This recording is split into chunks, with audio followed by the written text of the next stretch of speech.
Hello, everyone. This is Hillary with Waterlogged, and today on our interview series, I have a very special guest for you. This is Warren from OctoNation. How's it cracking, Warren? It's cracking really well, Hillary. How are you? I'm doing good. I'm excited to talk to you, and I've got a ton of questions about octopus. But first, tell me a little bit about yourself. The deep sea and octopuses is something that I've always been fascinated with ever since I was a kid. I remember being, 7 and seeing an octopus for the first time at an aquarium. And I just remember thinking that it looked so alien. And at that time, I had like an alien obsession. So I had like alien t-shirts, alien stickers. I would draw aliens because they were super easy to draw, just the big heads and the eyes and whatever. And so I remember thinking, and I was like, I want to create a community around this. Like, this is something that I love. And I started slowly teaching about, I didn't know, I can't say that I knew all there was to know about the octopuses when I started OctoNation, because I didn't. But I thought, what a great opportunity to learn and share what I'm learning in a way that people could understand, and start getting intrigued and start figuring things out for themselves. And what a cool way for me to document the process and then also create an interest. And OctoNation, I want to say it took off pretty quickly after the first like 6 or so months. People being really fascinated. Yeah. That's kind of like the story. It's kind of a weird story, but what do you expect from the founder of an Octopus Found Club? You know what I mean? I've done interviews and people ask me like, did you always know you wanted to do this? I'm like, nope. I'm like, just throw a bunch of lines out, figure out what you like. Don't eliminate anything before you try it. And you might think that initially you might think that what you're doing right now is the thing that you're going to do, but you might learn this like interest or like this, you might take a class on something and want to merge those interests together. So I kind of took my fascination for the octopus in deep sea and married it with this marketing and PR brain that I was learning in New York very quickly by seeing these brands work with influencers and use social media. And so, like I said, I just merged those two skill sets together and created OctoNation. That's pretty cool. So OctoNation is a very, very big fan club. Can you tell me a little bit about it? Yeah, so OctoNation is the largest octopus fan club. And the reason, we called it that is because there's a lot of people who are like, why do you have that qualifier? And it's because early on, I remember, telling people about OctoNation, and they're like, what is OctoNation? And I remember thinking OctoNation is a really cool name. But unless there's that qualifier, people aren't really going to know how to explain it to their friends. And so I thought, I'm just going to add that qualifier to it. So everybody, when they think OctoNation, they think the largest octopus fan club. So just marry those two things together. But it turned into a nonprofit that inspires conservation of the ocean by teaching the world about octopuses. So what that essentially means is we share educational videos, we share underwater photography, and we pair that with education. We dive deep into the species of octopus. There are over 300 different species of octopus. They live in every single ocean. They're along every single coastline. And depending on where they live in the ocean, they have all these unique skill sets. And so we're storytelling those skill sets, those adaptations, and kind of telling the story of all these animals that I really feel like haven't been their stories haven't been told. Pictures of them have been shown, and people have oohed and awed over them. But I think they're really oohing and awing over the information that's paired with the image, because it's just fascinating. Once you start getting into it, and then what I've told by a lot of other people is when they start following OctoNation, they can't help but see octopuses everywhere. So it's a pretty cool thing. So it was really interesting when I was promoting this interview on my page. A lot of people that follow Waterlogged are not familiar with OctoNation. So I'm very excited to bring OctoNation to them, because I don't want to say I've been following you from the beginning, but I've been following you for several years. And you guys, like, the information that he posts, the photos, the videos, mind-boggling. It's absolutely beautiful and just a wealth of information. And a big thing that we wanted to do is just bridge the gap between, sciencey like terms and information to, I would say, something that is more palatable or that people can understand. Essentially, science communication. Written in a way just that is. I wanted to make sure that if somebody read a post on OctoNation, that they could immediately go to a coffee shop, or they could immediately leave their circle of knowing and want to communicate it and feel confident to communicate it to their friends and their family. And so every single time I write something, I read it in a way I'm like, would somebody actually say this? Like, is this a fact that could come out of somebody else's mouth? And if the answer is no, then I'm like, okay, let's keep rewriting it. So so I'm glad to hear that you love the information and that you've been a long-time follower. Oh, yeah. So I've got one question that no matter how many times I write a post about them, what is the plural of octopus? It's so funny because even to this day, we get, we post something along that line and people will just go off on a thing. And here's the thing, like, so octopus is a Greek word, it's a Greek rooted word. And so the problem that most people have is by saying octopi, that's essentially taking a Latinized plural ending. And so that's like, that would be grammatically incorrect. But what we've learned is because words are, I mean, there are a lot of words that you don't feel like should be in the dictionary that are added to the dictionary every single year, like badonkadonk and like all these crazy words that are just somehow make it into Merriam-Webster's dictionary. And so octopi, because of the widespread misusage, it is technically correct. So it's listed in the dictionary as, yeah, this is an acceptable plural because of widespread misusage, right? And so people of the nation know that it's octopuses, right? And the super geeky people that know like Greek language or just follow OctoNation, and so they've really deep dove into this research, know that the correct Greek pluralization is octopodes, which is like, yeah, that's kind of like the secret handshake where like you're a super fan if you can ramble off all of that. But yeah, so octopuses is what's used most in like scientific literature. You will not see, and I haven't to this date, and I've researched so much around the octopus, I've never seen octopi written in any official science capacity. So all right. Well, that answers the question. I'm sure I'll probably be doing a post about that. I think I've done a post about it before, but still, like, I always have to look it up because, like you said, it's actually gotten into the dictionary. It's crazy. Yeah. I mean, and that happens. So I'm all good. As long as people are talking about octopuses, then I'm fine. I like it. So do you have a favorite octopus, or do you have multiple favorites? I would say that, if you really made me choose, like, my favorite is the giant Pacific octopus because I've had the most interaction with that species, doing my interview with an octopus series at various aquariums. But if you asked me to choose one that I haven't met or that just genuinely fascinated me, I would say the Maori octopus, which is an octopus kind of like New Zealand, Australia, just because they are fearless. I don't know if you've ever seen like those big crab, like molts, like this snow crabs that look like they're like underwater, like they're taking over the planet. Well, a Maori octopus will just completely go into a swarm of big crabs like that and just canvas them they have these huge like webs.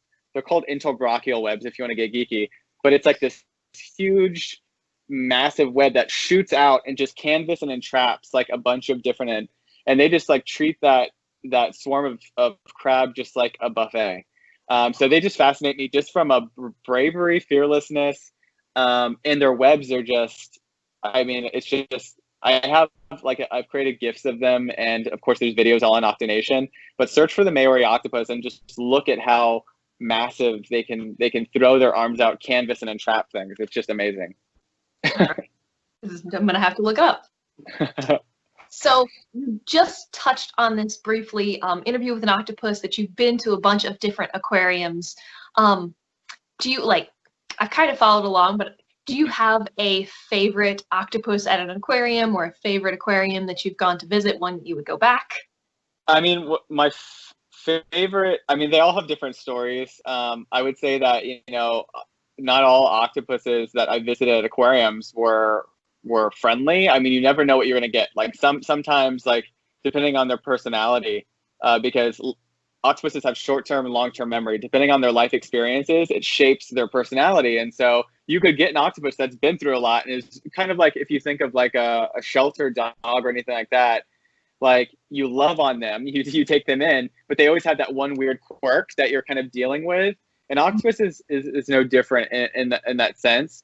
But one of the first octopuses that I encountered was Lola from Moody Gardens Aquarium in Galveston, Texas.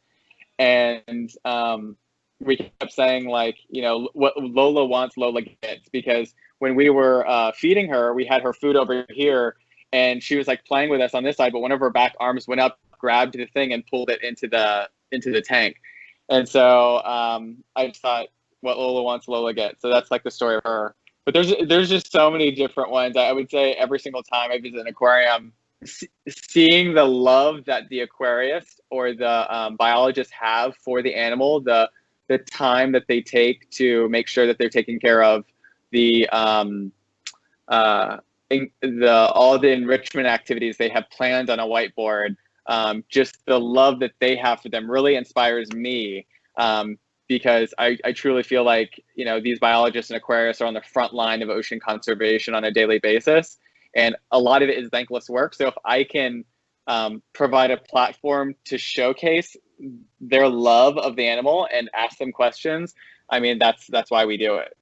So that was a fun series, and we're still continuing it. I want to do Interview with an Octopus, but add in like maybe like a celebrity, or add in like an influencer, or maybe somebody who caters to an audience that really loves animals, or I'm still trying to think up of it, but I want to introduce more people's communities to the octopus through their eyes, to kind of showcase their wonder for the animal, their questions, because I really think that would change the way that octopuses are perceived. Makes sense. Yeah. Now, this isn't one of the prepared questions that I have for you, but when I travel and go to different places, I always try to visit an aquarium. Do you have the same mindset? You're like, oh, if I just have like 3 more hours, I can go see this octopus. I actually plan it in my trip. So every single time I go any place else, or any place, I actually call ahead to see, one, if there's an octopus there, you know, 2, I research the aquarium to make sure that it's I'm very big on, if I'm going to spotlight an aquarium or talk about it on OctoNation, that I want to make sure that they either are providing resources to conservation efforts. You know, if I'm giving them a platform to have a conversation, I just want to dig into their past to see, you know, are they supporting, you know, do they have a program that teaches about cephalopods? It's really important to me. But yeah, definitely. Every single time I go to a new place, like I went to the UK, and I just like researched all the different aquariums, and I hit a lot of them up. So it was a lot of fun. And a lot of them over there, they don't have giant Pacific octopuses. They typically have Octopus vulgaris, which is the common octopus. Uh-huh. And my first interaction with a common octopus, like touching it, was really interesting because they're really agile and fast. So if you get used to a giant Pacific octopus being all like glubby, and, you know, they're not moving any place fast. They're just kind of feeling things out. They're strong. The Octopus vulgaris, when it like grabs a hold of you, it can climb up. It can move very quickly. So you have to be like close into the water. You can't get scared. You have to be trained to interact with an animal like that. So I learned very quickly how to interact with an Octopus vulgaris.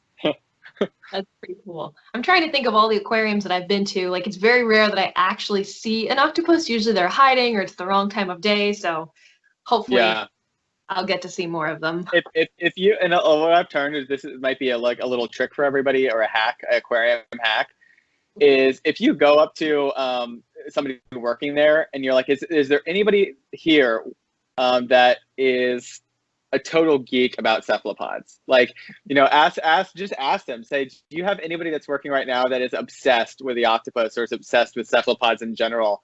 And just say, just because I want to talk to them, because, you know, if you can have a conversation with somebody that is so passionate about cephalopods or anything like that, it truly makes their whole entire day. Like, they work at an aquarium so that they can work in close proximity to either their favorite animal or to just things that they're passionate about. And so letting them come out and have a conversation with you, especially if you're following OctoNation, or you can show them different videos or ask them questions about, different things. And they might take you behind the scenes. I'm not going to guarantee that, but sometimes if you hit it off really well, they'll take you behind the scenes. Fair enough. That's pretty cool advice. I think, so if anybody at work were to come up and ask me about the pufferfish in the tank, I would just be like, oh, you're ready for this. This is just going to be like word vomit. I'm just going to tell you everything that you ever wanted to know and then some. So I would definitely agree. You don't have to, about it. Yeah, you don't have to make the aquarium like a passive experience where you feel like you can't interact, or you're just kind of walking around like an art museum. There are people there that have dedicated their lives to these animals, to the care of them, to, they're amazing people. So, asking that, will give you the opportunity to connect with somebody that can give you a world of information. Now, if they're busy doing stuff that's, whatever, but at least, you've tried, right? So, yeah. That's a good tip. All right. So you touched a little bit on enrichment. I have heard that octopuses are extremely intelligent. I've seen some videos of them like getting out of jars. Can you talk a little bit about their intelligence? What is the coolest thing you've ever seen one do? I'm sure you've seen a lot of videos. Yeah. Octopuses, as far as intelligence is concerned, like seeing them interact with tools, and I get it would depend on the species we're talking about. Like the coconut octopus to me is one that you see a video of it, and it's constantly using tools to just do different things. There's a famous octopus named Egbert, and there's a video that Alora, she's a member of the nation, shared with us, and it was an octopus that seemingly was telling her, "Hey, I need you to help me hunt. Please, help me lift up this log because there's something under it that I want, but it's too heavy." Now, it wasn't saying that, but looking for the movie, it was it ran towards her, and it came back to the log. She pushed up the log, and it was just they were kind of working in tandem to do something. And we don't know for sure, but she had so many interactions with this octopus, even bringing a jar down and teaching Egbert to unscrew a jar. She just had this really interesting relationship with the octopus, and it was a coconut octopus. So you just see them using tools for all sorts of different things. As far as personal experiences with octopus intelligence, I would just say being in their presence. They make eye contact with you. They have the ability to recognize individuals' faces. So Cy Montgomery has a beautiful story of her namesake Cy at New England Aquarium, which she since then passed, but that she spent a time away from her, maybe a year or so, and that when Cy came to greet her, even after she was going through senescence and she had laid her eggs, she knew who she was. She came to her. So it's just really fascinating once you allow yourself to learn about octopus intelligence, learn that they have long-term, short-term memory, learn that when they look at you, they're looking at you and they're thinking things. It changes your perception of just the animal in general, and what they might have the ability to do. And so, yeah, they're fascinating creatures. And I always say, I end a lot of posts on OctoNation with octopuses are endlessly fascinating because, even my short time studying them, there are people that have studied them for their whole entire lives. It's just, you find something every single day that you're just like, this is mind blowing. They're so ancient. They've been on this planet for hundreds of millions of years. There's just so much to them that we're still learning. So they're incredible. Yeah, I'm a big fan of Egbert. I actually just posted something about him the other day. I don't know if it was the same person, but there was I think it was a mirror or something. They were trying to figure out if he was self-aware, the test for that. We know that they we don't know because when we I think they do that same it's like a consciousness test or something like that. Or apparently dogs, when they see their own mirror, they feel like they're looking at another dog, like they don't recognize that it's them, and they're thinking that octopuses might think the same thing just because of how they react to their reflection in the mirror. Like they flash as if they're seeing somebody else, but there's still research to be done. And just because one species of octopus might do that doesn't mean that the 300 other species might think differently. There's a whole lot of research that we need to do. So how many different species of octopuses are there? So there's over 300. We have on our website, OctoNation, we're working on a comprehensive field guide of octopus species. I think we have like 335, but the more we look and the more we do research on them, the more we're like, this is probably a separate species, or like more research needs to be done over here because they need to differentiate these two out. So we're kind of figuring as we go, like we're contacting scientists and really figuring out like what work they've done to differentiate certain species, but there isn't an official number. So we say that there's over 300 known species of octopuses. You obviously communicate and talk with a lot of scientists and researchers and like divers and underwater photographers. Do you think there's a chance they would ever name an octopus after you? That would be so cool. I don't know if my ego would even require somebody to do something like that. But if I were to be an octopus, like I would say, because a lot of people, like I have a lot of chest hair. So when I think of what octopus I closely relate to, there's this really rare species called the hairy octopus. And we call it kind of like affectionately the Chuboctopus, because it's this really it's like this puffball. It's only like 2 inches long, but it has these skin protrusions that are really thin and long. And when the water currents blow over it, it looks like an octopus on like a hair commercial or something like that. Its eyes like glisten, and it's just a really fascinating creature. And we just completed our species profile on it. And a lot of the feedback that we got back was from citizen scientists, so underwater photographers and videographers, because there's not too much research that has been done on this species. We had to tap into our underwater videographers who have footage on this animal and ask, what behaviors did you observe? Where were you? What depth were you? Have you seen this? A lot of them haven't seen the same hairy octopus more than once, just because they're so tiny and extremely hard to find. They're scuba divers who have spent their whole entire, diving career trying to find a hairy octopus, and they can't.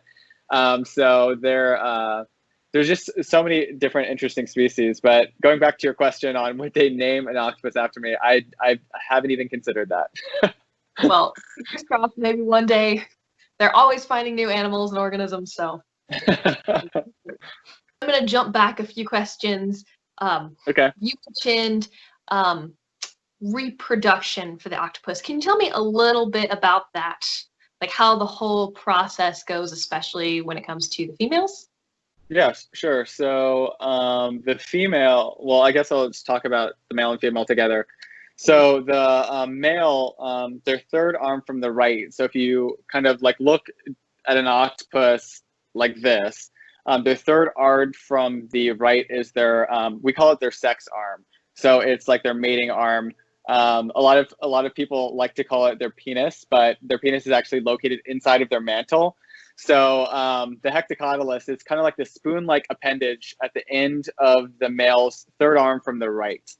And so when they come in contact with a female, they insert that third arm from the right into the female's mantle and deposit their sperm packet there.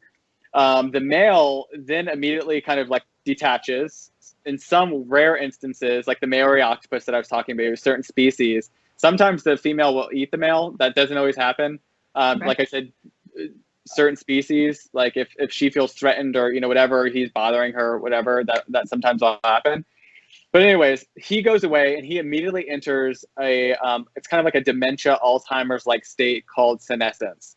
So after that, his life cycle is completed, meaning like his sole purpose in life really is to mate with a female. And after he's done, there's some chemical reaction that takes place. They're thinking it's from the optical gland, and it secretes this hormone that puts them into senescence, which means they start doing silly things like they won't be able to coordinate their colors well to camouflage. They'll start flashing erratically. They can't control it. Their chromatophores will kind of like flash. They'll swim into the water column, making themselves visible to prey. Like they lose it, right? The female, she travels with that sperm packet kind of like in her oviduct, whatever, and she kind of lives her life. Like she might mate with another male. He might deposit his sperm packet in, but when she decides to lay eggs, when she's found an appropriate den, what she'll do is she'll go in that den and she'll start creating festoons, is what they're called. So there's strands of eggs that she will attach to the top of her den, and she'll braid them. And most people don't know this, but octopus's suckers, they can form completely in half and almost create the like our thumb and our pointer finger. So when you think, how is a female octopus with her suckers going to, like, you'd think it's like a flat surface, right? How do they braid? Like it's like put on oven mittens and try to braid with oven mittens on. The incredible thing about how flexible the octopus sucker is it actually can form, like it can fold in half, and she can manipulate and braid those eggs to the roof of her den in festoons, which is like a string of eggs. And so she'll sit in her den, and that's essentially where she'll live out the rest of her life, oxygenating, protecting those eggs from any bacteria that might find them, warding off predators from her eggs. And one of her like final, bows is when the octopuses do start hatching. She will, and this is typically after, depending on how warm the waters are, warmer waters will speed up the time it takes for the eggs to hatch. But around like 6 months or so, 6 to 9 months, they'll start hatching.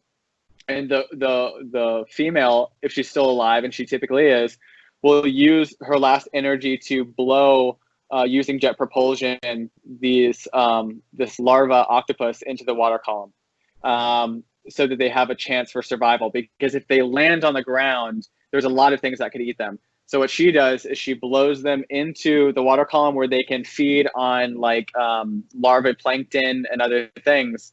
And that's kind of their life cycle. She then passes away, and it starts all over again. That's way more than I was even aware of. That's very cool.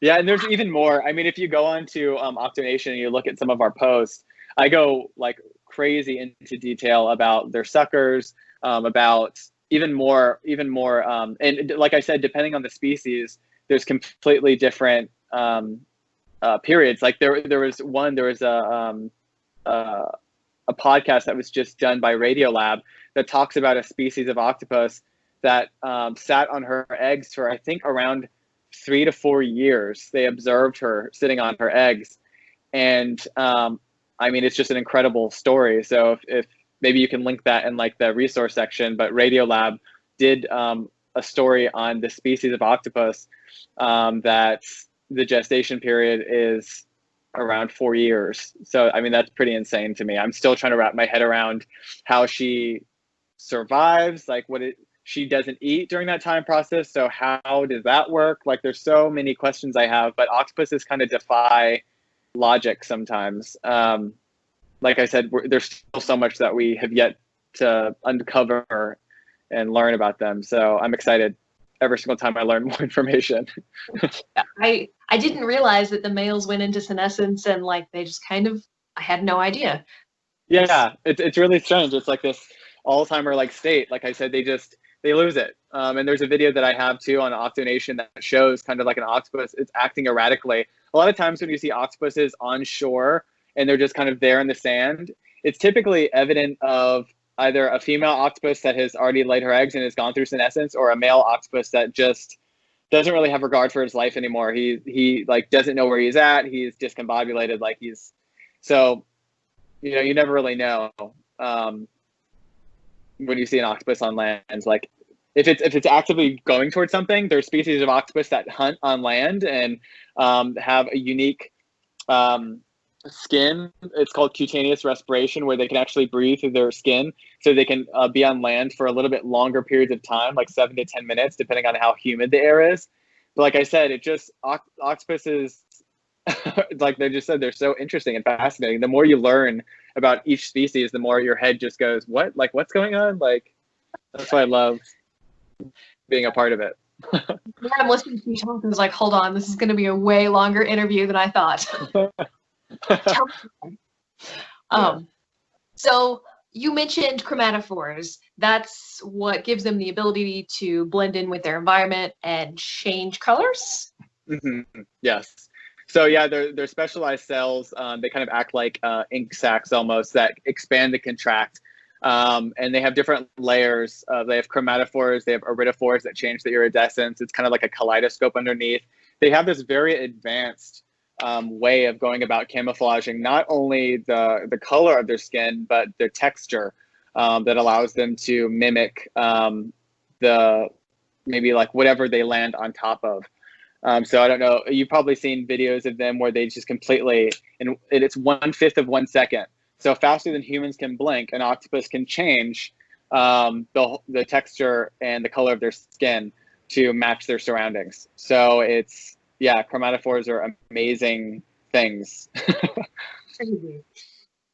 Now, recently, leading up to this interview, I posted a video that you had shared of a blanket octopus, and one of the followers commented saying that it looked like it had iridescence. Is that naturally how blanket octopuses look, or is that possibly due to like light reflection of some sort? There's so much we have to learn about the blanket octopus. Even if you Google blanket octopus and search YouTube for it, there's probably like 15 videos total, like on the planet. So it's a very rare, elusive species that researchers are still trying to figure out. But I believe largely, especially the cape, is iridescence. I don't think it's chromatophores. I think it's just an iridescent sheet. I call it iridescent sheets of flesh. And then one of my friends was just like, that is not like. I was like, well, that's kind of what it is. He was like, we need to think of something else because that's kind of creepy sounding.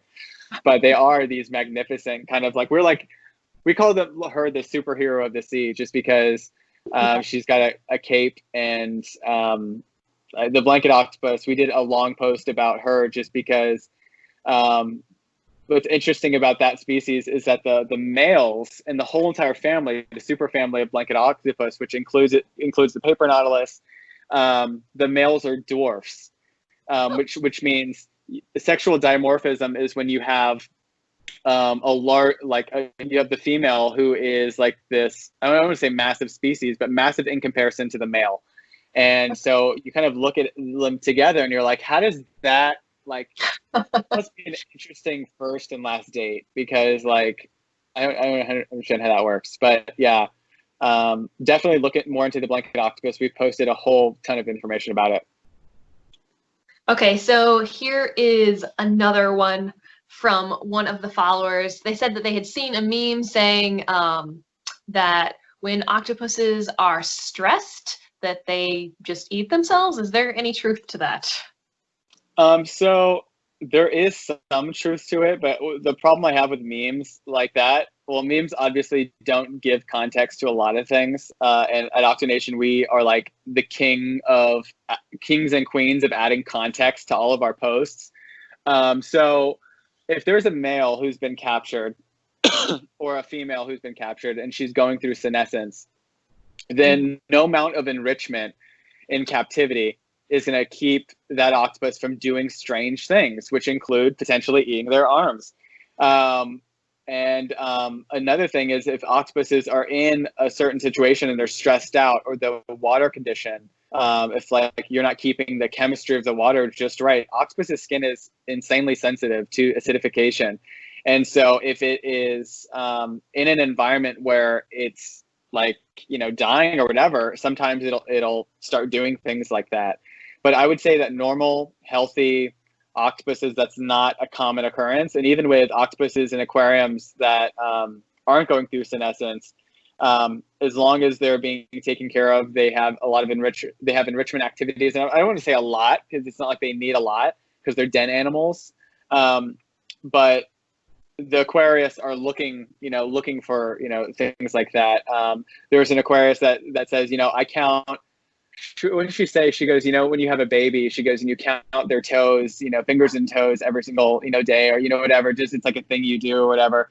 There are some Aquarius that they count, they make sure, okay, yep, all 8 arms. Let's look at their suckers. Yep, they got all, they're still everything. So they really take good care of the animals in their care. So, but yeah, typically that's not a common thing that happens. That's good to know. It's always, it's interesting, especially like when I find stuff online, I like to take what I find with a grain of salt until I'm able to go and do a little bit more research on it. I'm like, I'm not ever going to post anything on the page until I know, like, all right, here's the full backstory. This is, everything that goes onto it, more than just what you're seeing. Yeah, oftentimes that's the case, especially with octopuses, because they're so complex, and there's so many nuances depending on what species you're talking about. Like the fact that I gave you about an octopus, a female octopus eating the male, that's not a common, like, that's not every octopus does that. That's like, it happens every now and then, depending on the situation. Maybe the male after mating tries to bite into the female or something like that. And she's like, that's not happening here. Octopuses in and of themselves are very territorial. So like you have to look at the circumstance, but you definitely can't paint a broad, brush over the octopus because they're so complex. Let's see. I've got my whole list of questions over here. And if they have any questions too, the people that are watching this too, in the comment section, OctoNation has a YouTube as well. We're on different platforms. Feel free to ask your questions down below, and I will chime in on OctoNation's account and answer your questions. Oh, awesome. Thank you. For sure. So here's a question for you. Do you scuba dive? And I don't yet. Is there plans to get certifications? Oh, for sure. Yeah. This November, I have plans, hoping, that we can travel by then and things like that. I have a lot of underwater videographers and photographers that I've become friends with since starting OctoNation.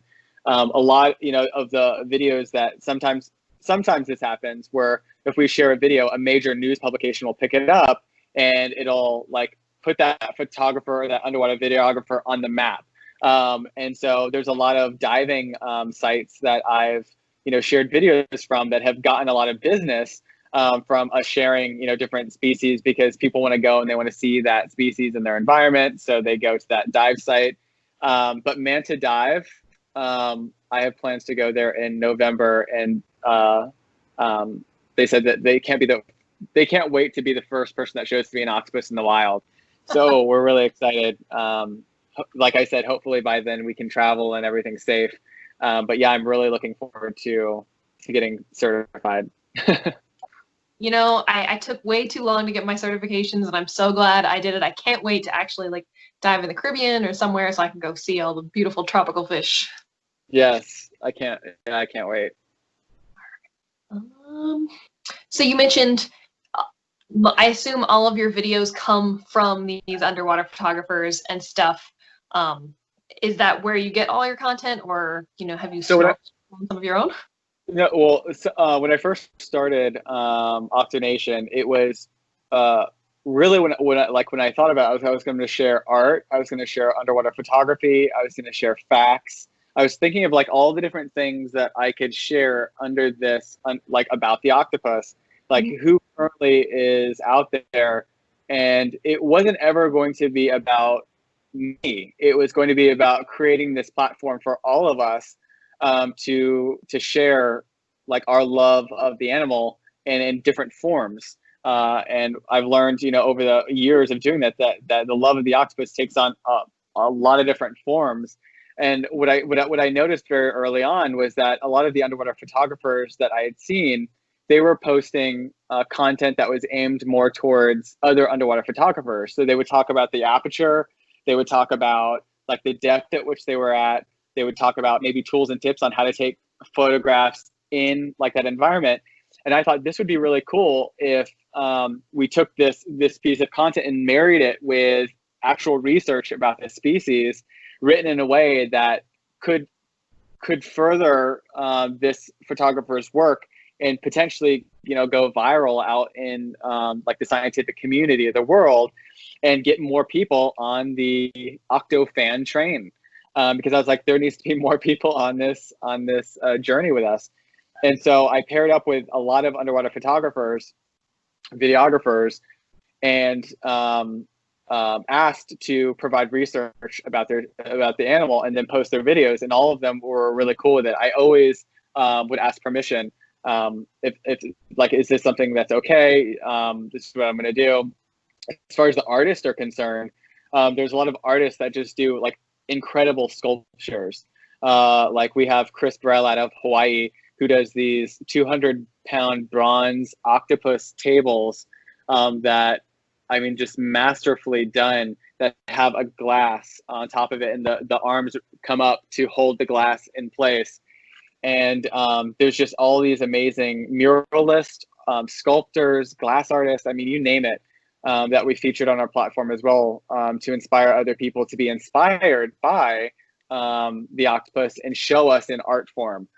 So there's a lot of artists some artists I know that went from posting about like other stuff, like they would do art, to exclusively just doing octopus art.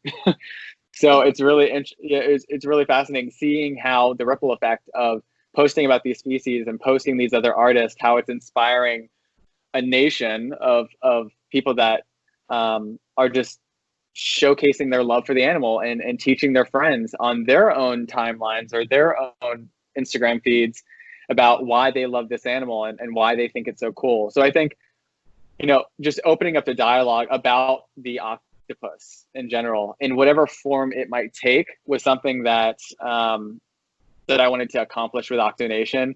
And again, it's not just about me, it's about like a collection of all of this work together to inspire conservation of the ocean, which is what our nonprofit does. Inspire conservation of the ocean by teaching the world about octopuses. And that could come from videos, that could come from underwater photography, that could come from art. Yeah, so. So speaking of inspiring people, if there are people who are, fans of OctoNation, or actually I had somebody reach out on my post saying that they want to study cephalopods and, get their PhD. Do you have any good recommendations or resources, books that you absolutely, love and would recommend? As far as books are concerned, I mean, I have a whole lot. We have like a whole Amazon page of books. The ones that are coming to my mind right away is, Soul of an Octopus is one of the books that I really inspired me to push forward with OctoNation. I remember very early on when I started OctoNation and started doing research on people that catered to communities of people that loved the octopus.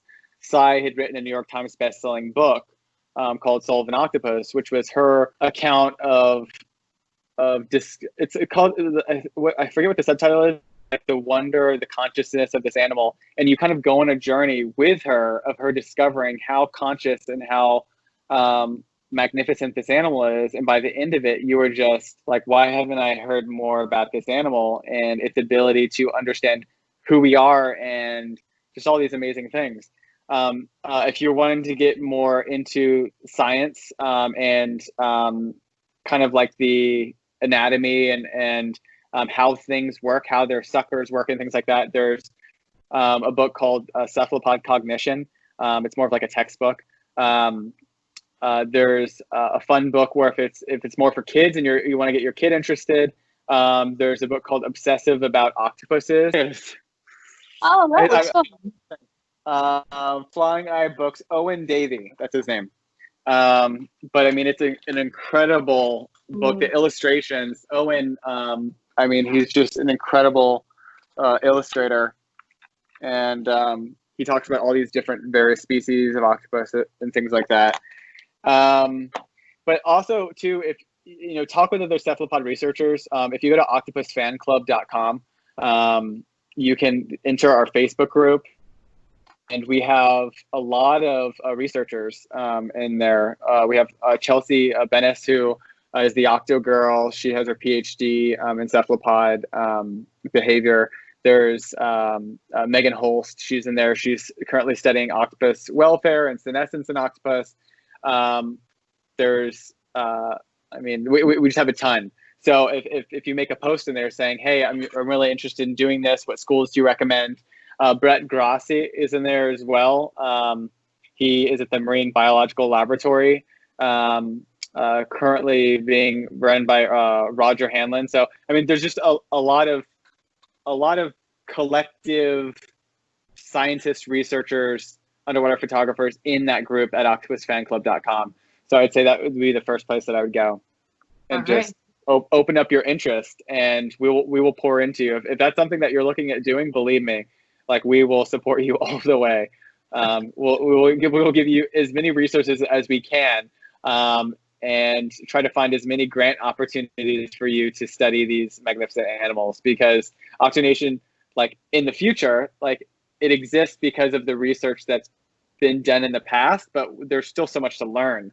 And we're fans of late breaking research, and in the future, and we'll talk about this later, but in the future, like, we really want to fund expeditions. We want to fund research that's specifically being done on, on cephalopods that we don't know anything about. So definitely join that group at octopusfanclub.com.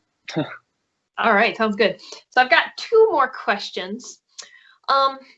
What if you could leave people with one, if they could know one thing about the octopus that they might not know, what would you want them to know about them? The first word that comes to my mind is just that they're aware of us. Like, they have the ability to recognize us and recognize their environment. They're very self-aware creatures. And if you have any, like, if you're watching this and octopuses kind of freak you out, because I've come into contact with a lot of that over the past years, where a lot of parents have told me that the octopus to them is really, like, strange, it's slimy, it's creepy, it's malicious. But when you look at kind of like the Hollywood, or around, like, a century ago or anything like that, I don't know if Hollywood was around a century ago, they probably weren't, but in literature, the octopus was kind of written about in a very demonic, kind of malicious, slimy, kind of slimy way. And so if you have any preconceived notions that the octopus is, an aggressive or malicious creature, know that there's probably this deep-rooted reason for that. Maybe it's because of how they were depicted in Hollywood movies. But what I want you to know now is, first thing, follow OctoNation. But when people tell me I don't like the octopus, I go, you just haven't found the octopus for you, right? There's over 300 species. So I can't let people just tell me that they don't like the octopus. I'm like, you realize that the octopus is comprised of, like, over 300 different types. And if they're being creepy, I can find you a cute octopus. I mean, the flapjack octopus with their flappy little ears and, whatever, they're pretty cute. I mean, so much so that what did they name them? Like Octopus Adorabilis or something like that. I don't know. But there's too many species for you to not find one that you're fascinated with and that you would be a fan of. So I don't know. That was a long around answer, but I would just say that they're magnificent. They're aware. They're conscious creatures that can learn things. Although they're short-lived, and it's really unfair that they don't live for that long. Know that when they are here, they're just miraculous animals. So, yeah. Go visit OctoNation's Instagram page. Just scroll through there and find one that just, like, oh, that's beautiful. Click on it and learn and start learning. Yeah. Jump down the rabbit hole. Really. All right. So my last question for you: what is next for OctoNation? How can people get involved? How can people join the nation?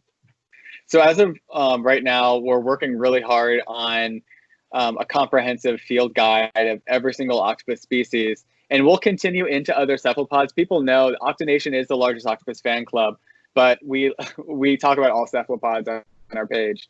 But right now, in the beginning, we really want to work on creating that comprehensive field guide, because as I was researching information, these past, we've been around since September 2015, but there's been a lot of times where I've wanted to dig deeper myself, and the information is behind a .edu, or it's behind a research, paywall, or it's behind something that I can't get to the information. And so we really wanted to create a place online where you didn't have to go to 6 to 10 different sites to learn about the vampire squid, or to learn about, a certain species of octopus. So we're working with science writers right now to create this comprehensive field guide written in a way that's easy to understand, that's educational, and it's going to be a huge work in progress. But we want to create that resource for the nation, just so they have a place to go to where they can learn about each and every species and how they're connected to one another. And so that's what we're working on now. As far as how people can get involved, I would say, again, go to octopusfanclub.com. That's where we release any new information or about any new projects we're working on. That's where we ask for volunteer help. We're about to do a call right now for more admins and moderators for OctoNation. Our group has reached close to 30,000 people, and that's a lot of people when you think of how engaged that group is. Lots of times we have posts that have hundreds and hundreds of comments on them, and so moderating that gets a little fun because we don't want to moderate from a place of like passiveness. If people ask a question, we want to provide resources to the information that we've already created for them. And so in the future, hopefully we will be able to provide them a link that dives deeper on our website. So I would say go to octopusfanclub.com and start there. If you don't have a Facebook at all and you still want to be a part of OctoNation, you can always go to our Instagram. If you don't have any social media whatsoever, you can always inquire about volunteer opportunities with OctoNation just by emailing hello@octonation.com. There's a lot of different programs that we're in the middle of that we're working on right now, especially in response to COVID and the pandemic that's happening. A lot of virtual things, and I don't think I've mentioned this online, so you'll hear it here first, but doing virtual encounters with octopuses, either one-on-one or group encounters with classrooms, where classes or classes can ask questions to a biologist or scientist about the octopus, and we can create this kind of at-home learning, because who knows what school or what learning is going to look like, but something tells me that a lot of distance learning is in our future, and we want to be there with distance learning as it pertains to inspiring conservation of the ocean by teaching the world about octopuses. So we want to create those resources for educators to tap us on the shoulder and say, hey, when are you going live next with a biologist to do an octopus encounter? Because we want to be a part of that. So there's just a lot of things that we have envisioned. If you have any ideas, obviously we're a community of people. So just email hello@octonation. If you want to get involved in spearheading a campaign, then definitely email us at hello@octonation and let us know how you want to help and how you want to be a part. And if we can support you in any way with what you're doing, let us know. Awesome. Wow, that's hugely exciting, and future's looking bright. Yes. We always say too that in the eventual takeover of cephalopods, because people have this vision that in the future the planet will be overrun by cephalopods or whatever. Or we even have a shirt that says "Welcome Cephalopod Overlords" or "Welcome Octopus Overlords." So we'd like to think that that they'd spare us 2 or 3 more weeks after they take over, just because we've created such amazing material for them. And that's for the alien octopus fans that are watching now, because I don't know, we always talk about takeovers and aliens taking over and whatever. So if they do, stand with the nation. You'll be spared for a couple more weeks. All right, Warren. Well, thank you so much for joining me and talking with me. I'm absolutely curious. I've got a whole bunch more research that I need to go do and learn up a bunch of different octopuses. So. Yes. Awesome. And if your community has any questions for us, ask down below in the comment section. and she'll tap us on the shoulder, and we'll head over and answer your questions from OctoNation's account. Sounds good. Bye, guys. Bye, guys.